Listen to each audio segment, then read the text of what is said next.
नमस्कारम। तो स्वागत है फिर से आपका पराशर एकेडमी का ये जो साइंस का लेक्चर सीरीज है। सो फ्रेंड्स, स्टूडेंट, दोस्त, अगर अभी तक आपने चैनल को सब्सक्राइब नहीं किया है तो सब्सक्राइब करें, लाइक करें, क्योंकि वो मेरी गुरुदक्षिणा है। आपसे मैं कुछ नहीं मांग रहा हूँ। जो मेरा मोटिव है फ्री एजुकेशन टू ऑल, वो जो इनिशिएटिव है उसको फुलफिल कर सकूँ, मैं लोगों तक फ्री एजुकेशन पहुंचा सकूं, उसके लिए आपको एज अ मोटिवेशन या गुरुदक्षिणा मुझे लाइक देना होगा और दोस्तों में शेयर करें। अगर अच्छा लगे दोस्तों में शेयर करें। आप कमेंट करके अपने डाउट मुझे भेज सकते हैं, मैं उसको अगले वीडियोस में डिस्कस करूंगा या एक वीडियो में उसको डेडिकेट करूंगा। तो आगे बढ़ते हैं, नया चैप्टर स्टार्ट करने जा रहे हैं हम क्लास 9th का बायो सेक्शन। और पहला चैप्टर जो है that is the fundamental unit of life, cell. याद रहे, ये पूरा जो लेक्चर सीरीज है ये डेडिकेटेड है सेल्फ स्टडी को। तो जैसे ही हम हेडिंग पढ़ते हैं किसी भी चैप्टर का, जब हम हेडिंग पढ़ते हैं तो उसको डिकोड करने की कोशिश करते हैं। The fundamental unit of life and then cell, NCERT में ऐसा लिखा हुआ है। तो फंडामेंटल इट मींस कि सबसे बेसिक जो यूनिट है ना, जिसके बेसिस पे ये पूरा ऑर्गेनिज्म का जो पूरा स्ट्रक्चर टिका हुआ है। मोस्ट फंडामेंटल, देखो, सबसे किसी भी मैटर में मोस्ट फंडामेंटल जो पार्टिकल होता है वो क्या होता है? एटम होता है, क्योंकि एटम से ही सब कुछ बना हुआ है। एग्जैक्टली लिविंग बीइंग में जैसे नॉन लिविंग में जो मोस्ट फंडामेंटल जो पार्ट होता है that is atom, similarly living being में जो most fundamental, the most basic, जिसके बेसिस पे पूरा लिविंग ऑर्गेनिज्म का जो स्ट्रक्चर है या लिविंग ऑर्गेनिज्म का एग्जिस्टेंस है वो डिपेंडेंट है, उसको बोलते हैं हम सेल। तो फिर अगर आप डेफिनेशन बनाना चाहो तो मोस्ट सूटेड वर्ड है जो एनसीईआरटी ने आपको दे रखा है, the fundamental unit of life.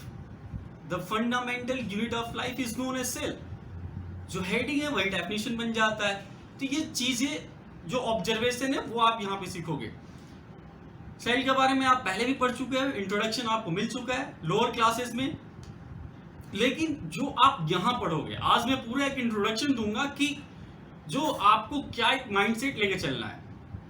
सबसे पहले आपका माइंडसेट ये होना चाहिए कि जब आप सेल के बारे में पढ़ रहे हो, उसके फंक्शन पढ़ रहे हो, उसके स्ट्रक्चर पढ़ रहे हो, उसके टाइप पढ़ रहे हो, तो उसको कंपेयर करो अपने आप से।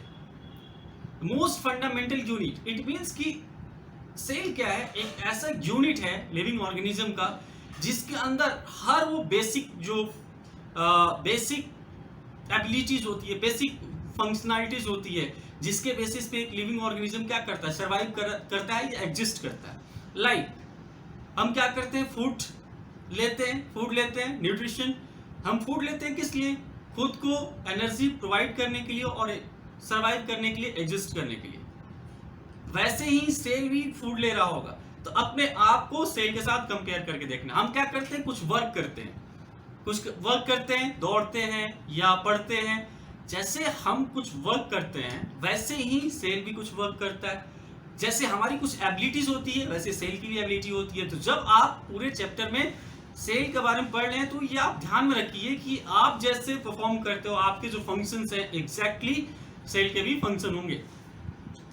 तो आज का जो टॉपिक बेसिकली एनसीईआरटी में स्टार्ट किया गया, बताया गया है कि रॉबर्ट हुक ने क्या किया था, डिस्कवरी किया था सेल का, और वो डेट आप देख लेना कि किस ईयर में किया था। इट्स नॉट इम्पॉर्टेंट, बहुत इंपॉर्टेंट नहीं है। आगे चल के जब आप कम्पिटेटिव एग्जामिनेशन दोगे तो वहाँ पे थोड़ा ये डेट इंपॉर्टेंट हो जाता है। कई बार कम्पिटेटिव एग्जामिनेशन में आपसे पूछा जाता है, IIT JEE NEET इनमें नहीं पूछा जाता है। कोई आप जैसे मान लो कि बैंक के एग्जाम देने गए या SSC के एग्जाम देने गए या आप NDA के एग्जाम दे रहे हो, तो उस टाइम आपसे एक क्वेश्चन पूछा जा सकता है कि सेल की डिस्कवरी किसने की। और इट में भी जब ज्यादा टफ बनेगा तो आपसे पूछ दिया जाए कि सेल की डिस्कवरी का ईयर कौन सा था। सो सिंपल है, रॉबर्ट हुक ने डिस्कवर किया 1865। आई होप ऐसे ही कुछ डेट है, आप उसको ईयर है, आप उसको देख लेना। रॉबर्ट हुक ने क्या किया था? स्टडी किया था। किससे स्टडी किया था? एक वर्ड यूज किया गया, cork, CORK, cork word use किया गया है। रॉबर्ट हुक ने कॉर्क की स्टडी की और कॉर्क की स्टडी करने के बाद उन्होंने सेल का डेफिनेशन दिया। And what is cork? Cork क्या है? कॉर्क है आपको समझने के लिए डे टू डे वर्ड में, जो ट्री का बार्क होता है, यानी जो ट्री का आउटर कवर आप देखते हो, जो आउटर लेयर होता है, ठीक है, जो छाल बोलते हैं हिंदी में, उसका जो सेल है ना, उसी को हम क्या बोलते हैं, कॉर्क सेल।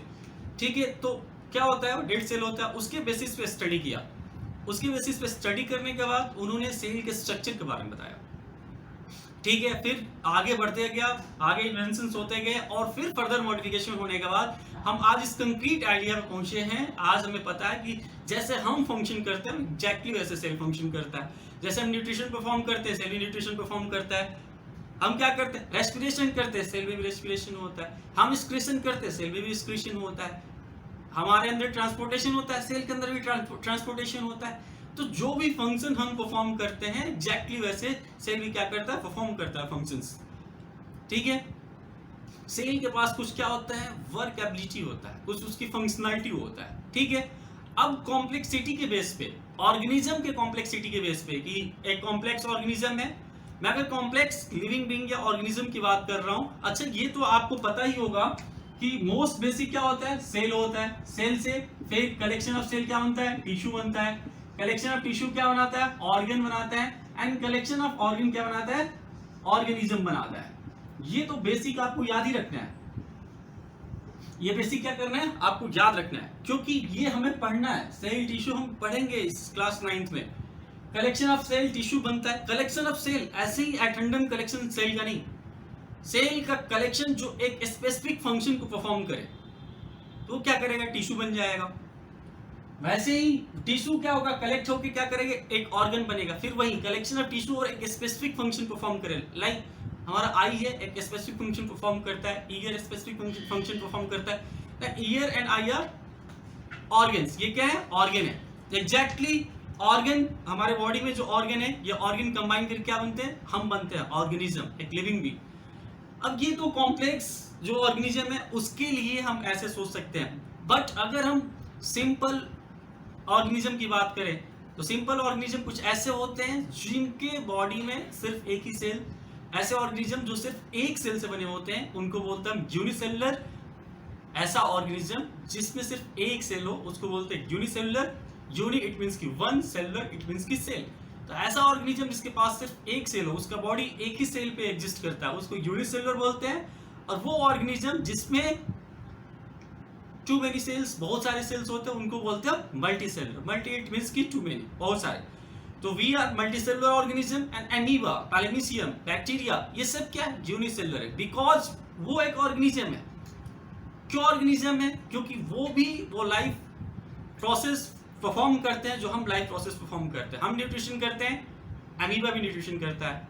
हम रेस्पिरेशन करते हैं, अमीबा भी रेस्पिरेशन करता है। हमारे बॉडी में ट्रांसपोर्टेशन होता है, अमीबा के बॉडी में ट्रांसपोर्टेशन होता है। हम एक्सक्रीशन को परफॉर्म करते हैं, अमीबा भी एक्सक्रीशन को परफॉर्म करता है। That's why amoeba is also a organism. But amoeba unicellular organism है and we are multicellular organism. तो यूनिसेलुलर ऑर्गेनिज्म, मल्टीसेलुलर ऑर्गेनिज्म, इसको ध्यान में रखना है। ठीक है, अब फिर एक वर्ड इसमें आता है, यूनिसेलुलर ऑर्गेनिज्म है, बट जब हम सेल का स्ट्रक्चर पढ़ेंगे तो मैं वहां पे आपसे डिस्कस करूंगा प्रोकैरियोटिक एंड यूकैरियोटिक। ठीक है, तो अभी हम सिंपली सेल के बारे में इंट्रोडक्शन देख रहे थे। सेल क्या होता है, most basic fundamental unit of life. Simply इसका definition what is cell, the fundamental unit of life is known as cell. एक ऐसा किसी भी लिविंग ऑर्गेनिज्म का, लिविंग बीइंग का या ऑर्गेनिज्म का एक ऐसा यूनिट जो मोस्ट फंडामेंटल है, जिसके ऊपर पूरा ऑर्गेनिज्म डिपेंडेंट है, पूरा ऑर्गेनिज्म एग्जिस्ट करता है, उसी को हम क्या बोलते हैं, सेल। ठीक है, काफी छोटा साइज होता है, माइक्रोस्कोप से देखा जाता है। आप माइक्रोस्कोप बारे में पढ़ लेना और अपनी लैब में जाके प्लीज माइक्रोस्कोप जरूर देखना। वहां पे सेल को आप माइक्रोस्कोप से देखने की कोशिश करना। लैब में एक्सपेरिमेंट परफॉर्म कराया जाएगा जहां पे अनियन पील से आप क्या करोगे, एक एक्सपेरिमेंट करोगे। सो आप प्रैक्टिकल मिस मत करो, क्योंकि साइंस पढ़ने का मजा प्रैक्टिकल के बाद ही है। तो सेल का आप वहां पे स्ट्रक्चर देखोगे, सेल का स्ट्रक्चर कोई फिक्स नहीं है। जनरली आपको कई बार क्या होगा, बुक में ऐसे एक स्ट्रक्चर बना हुआ दिखेगा, एक आपको सर्कुलर शेप बना दिया जाएगा, सर्कुलर शेप बना के बताया जाएगा कि ये क्या है, सेल है, और कहा जाए कि ये क्या है, सेल का न्यूक्लियस है। ये न्यूक्लियस बोल दिया जाएगा। ये बोला जाएगा कि सेल के क्या है, आउटर जो बाउंड्री है that is cell membrane. Cell का जो आउटर बाउंड्री होता है that is the cell membrane, cell membrane बोलते हैं उसको। फिर उसके अंदर का जो लिक्विड पोर्शन होता है उसको बोलते हैं साइटोप्लाज्म। और सेल का एक पार्ट होता है दैट इज न्यूक्लियस। अब न्यूक्लियस यहाँ सेंटर बनाया गया, इट मींस ये नहीं है कि न्यूक्लियस सेल में सेंटर में होता है। ये छोटे छोटे चीजों को हमें ध्यान में रखना है। ये सारी चीजें मैं बताऊंगा माइन्यूट, बिल्कुल माइन्यूट एनालिसिस, तो आपको ध्यान रखना है। सेल मेम्ब्रेन ही सिर्फ नहीं होता है, कई बार क्या होता है कि सेल का आउटर बाउंड्री सेल वॉल भी होता है, वो भी हम डिस्कस करेंगे। और सेल का एक फिक्स शेप नहीं होता है। उसका एग्जांपल अगर आप भूल रहे हो तो एमीबा को याद रखना है। एमीबा का स्ट्रक्चर बनाने के लिए आपसे बोला जाता है, आप कोई भी एक एड्रेंडम क्या करते हो, डायग्राम बनाते हो, बोलते हो कि एमीबा है। जैसे अमीबा का शेप फिक्स नहीं है वैसे सेल का भी शेप फिक्स नहीं होता है। बट बुक में एनसीईआरटी में एनिमल सेल और प्लांट सेल का जो डिफरेंस है, जब मैं उसके डायग्राम पे डिस्कस करूंगा तो आपको बताऊंगा क्या ध्यान रखना है। शेप ध्यान नहीं रखना है कि रेक्टेंगुलर बनाना है कि सर्कुलर बनाना है, ध्यान उसके कंपोनेंट को रखने हैं। ठीक है, तो सेल के component, cell membrane, cytoplasm, nucleus. अच्छा, न्यूक्लियस जो है बेसिकली ब्रेन होता है सेल का। जैसे न्यूक्लियस के पास वो सारे इंफॉर्मेशन होते हैं जिसके बेसिस पे सेल क्या करता है, अपने सारे फंक्शन को परफॉर्म करता है। और एक और खास बात होती है सेल की, सेल की खास, जैसे हमारे अंदर ये कैपेबिलिटी नहीं है कि हम अपने आप को रिप्लिकेट कर सके।